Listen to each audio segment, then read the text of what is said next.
Après avoir procédé à l'audition de vos enfants, monsieur et madame, et après avoir pris connaissance des attestations que vous m'aviez remises à la dernière audience, ainsi que des conclusions que vous avez déposées ces derniers jours. J'ai pu constater combien la tension, je dirais même la situation de blocage qui existe entre Camille et son père est réelle et importante.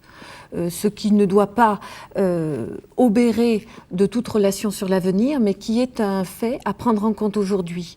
En ce qui concerne Pierre et Margot, j'ai pu constater qu'ils vivaient fort douloureusement cette situation et je voulais vous le transmettre.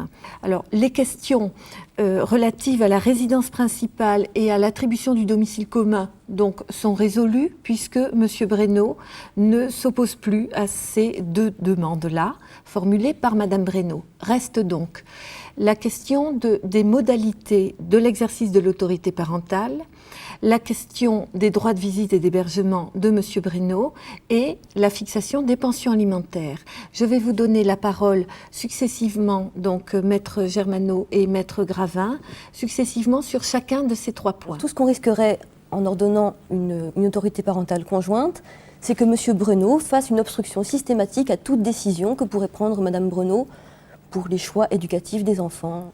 Enfin, M. Breynaud s'adonnant à l'alcoolisme le week-end et pendant les vacances est dans l'incapacité de suivre sérieusement l'éducation de ses enfants. Donc, pour toutes ces raisons, nous demandons à ce que Mme Breynaud ait seule l'autorité parentale.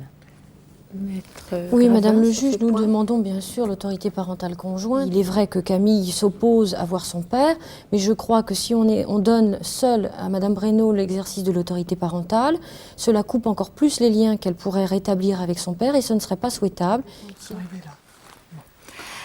Alors, en ce qui concerne donc la décision que je vais prendre, elle est mise en délibéré au 9 octobre. Vous en aurez tous les détails donc par écrit. Cependant, je tiens à vous dire qu'il y a certains points qui me paraissent suffisamment clairs pour vous les annoncer aujourd'hui. D'abord, l'exercice de l'autorité parentale sera conjoint. C'est tout à fait important que vous réappreniez à dialoguer autour de vos enfants sur les grandes décisions et ça sera un facteur pour permettre un autre style de relation à mettre en place dans le cadre de cette séparation entre les parents et les enfants. En ce qui concerne les droits de visite et d'hébergement, ils seront modulés en fonction des enfants. Je pense qu'en ce qui concerne Camille, dans un premier temps, il faut lui permettre de prendre un petit peu de recul sur la situation. En ce qui concerne Pierre et Margot, des droits de visite dans les conditions habituelles vont être mis en place. Donc, vous en aurez les détails dans ma décision. Sur les pensions alimentaires, je voudrais reprendre les chiffres des situations de chacun pour pouvoir donner la réponse précise. Voilà, donc en délibéré sur tous les détails au 9 octobre. Voilà, c'est terminé.